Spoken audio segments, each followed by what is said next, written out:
Inzaghi tak memajukan bek tengahnya di laga ini tapi mampu memberikan badai serangan ke Lazio. Lalu bagaimana itu dilakukan dan bagaimana juga taktik ini menopang kemenangan Inter?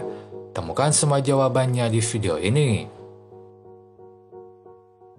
Inzaghi tetap gunakan formasi 3-5-2. Semua pemain utama dimainkan sejak awal kecuali Dumfries yang ada di bangku cadangan. Maka posisi wingback kanan ditempati Darmian. Pemain lain seperti Bastoni, Barella, dan Lautaro ada di line up awal. Yang patut diingat adalah Darmian dan Pavard karena rutin bertukar posisi. Kadang yang jadi back tengah adalah Darmian dan yang jadi wingback kanan adalah Pavard. Sarri tetap mainkan formasi 4-3-3, namun banyak perubahan komposisi pemain yang dilakukan. Di belakang Romagnoli kini melengkapi posisi back tengah. Di tengah Vecino menempati gelandang tengah kiri. Lalu di depan Anderson dan Pedro Rodriguez yang ada di depan sisi. Yang patut diingat adalah posisi Lazzari dan Marusi karena akan dibahas lebih lanjut nanti. Build up dilakukan Lazio dengan menempatkan 4 pemain di belakang. 2 bek tengah dan 2 fullback menjadi penerima bola pertama. Hadapi hal tersebut Inter lakukan high block. Tampak penyerang gelandang dan wingback menekan lawan sejak di pertahanan. Terlihat Darmian ada di depan dan menekan Marusic. Hal yang sama dilakukan saat sudah di tengah. 2 bek tengah dan 2 fullback tetap jadi pemain paling belakang. Namun saat sudah lebih depan 1 fullback maju sehingga hanya ada 3 pemain di belakang. Pada contoh ini Marusic di depan sementara Lazzari di belakang. Sebaliknya saat Lazzari maju maka Marusic mundur ke belakang.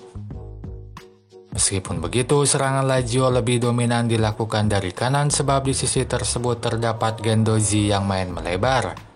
Sehingga selain Anderson ada juga Guendouzi yang jadi sumber kreativitas serangan. Otomatis fullback yang maju pun lebih optimal di sisi tersebut. Misalnya pada cuplikan ini. Guendouzi mengumpankan bola ke fullback sehingga bisa menerobos pertahanan. Itu berbeda dengan sisi kiri.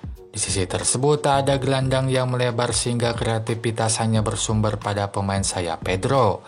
Gelandang lain Rovella ada di belakang sementara Vecino yang merupakan gelandang tengah kiri ada di depan tengah. Itu membuat fullback yang maju kurang dukungan sehingga serangan pun banyak dilakukan dari kanan.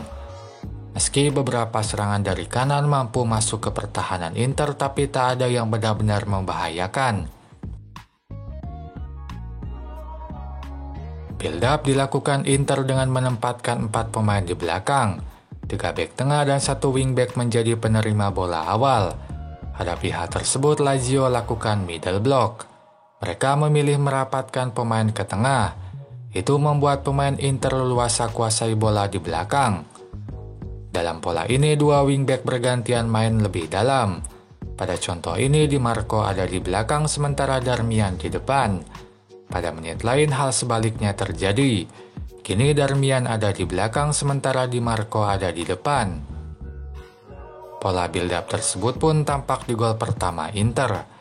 3 bek tengah dan 1 wingback ada di belakang. Wingback yang ada di belakang adalah Darmian. Lalu bola diumpankan ke Darmian. Saat Darmian membawa bola ke depan tampak Di Marco sudah ada di depan sisi. Lalu bola pun diumpankan ke Di Marco. Proses inilah yang jadi awal dari gol pertama Inter. Kembali ke build up serangan saat sudah di tengah hal yang sama dilakukan. Hanya saja kini komposisi pemain berbeda. Di tengah Barella atau Calhanoglu yang jadi pemain keempat dalam build up.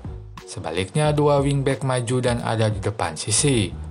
Kondisi ini dilakukan Inzaghi agar taktik eksploitasi lebar lapangan dapat dilakukan. Sebab dengan majunya 2 wingback switch play atau mengalihkan bola ke sisi lain bisa dilakukan. Misalnya pada cuplikan ini, Di Marco dan Pavard ada di depan sisi maka saat Lautaro menerima bola ia bisa melebarkan bola ke sisi lain.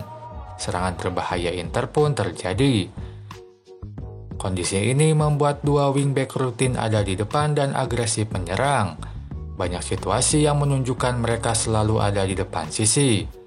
Tapi kini bek tengah jarang maju, padahal normalnya Pavard dan Bastoni ikut maju dan ada di depan sisi seperti di laga-laga lain. Lalu mengapa itu terjadi? Jawabannya karena pressing lini tengah Lazio terlalu mudah ditembus. Hanya dengan beberapa kali umpan dari belakang, bola bisa segera dialirkan ke depan. Contohnya pada cuplikan ini, umpan pendek antara Bastoni, Calhanoglu, dan Miki bisa membawa bola ke Di Marco yang di depan sisi. Serangan berbahaya Inter pun terjadi. Atau pada serangan ini, Darmian menerima bola dari Sommer. Lalu Darmian lanjutkan umpan ke Thuram. Thuram mampu menerima bola dan mengumpankan balik ke Darmian. Darmian pun menggiring bola ke tengah pertahanan lawan. Situasi ini terus berulang di laga ini dan ini yang membuat Inter hasilkan 3 gol dan 23 tendangan. Sebab mayoritas gol dan peluang tersebut tercipta dari serangan kilat yang dilakukan Inter. Situasi tersebut menjawab mengapa Bastoni dan Pavard tidak maju ke depan sisi di laga ini. Sebab untuk apa memajukan bek tengah saat pemain reguler saja sudah mampu membuka pertahanan lawan. Jadi memajukan bek tengah tidak diperlukan lagi. Kalaupun ada Bastoni maju di gol pertama, itu hanya kali pertama dari 2 kali ia maju di laga ini. Tentu jumlah tersebut sangat sedikit dari normalnya. Itu saja pembahasan di video ini. Silahkan tulis apapun pendapat kalian di kolom komentar. Sampai jumpa lagi di video selanjutnya.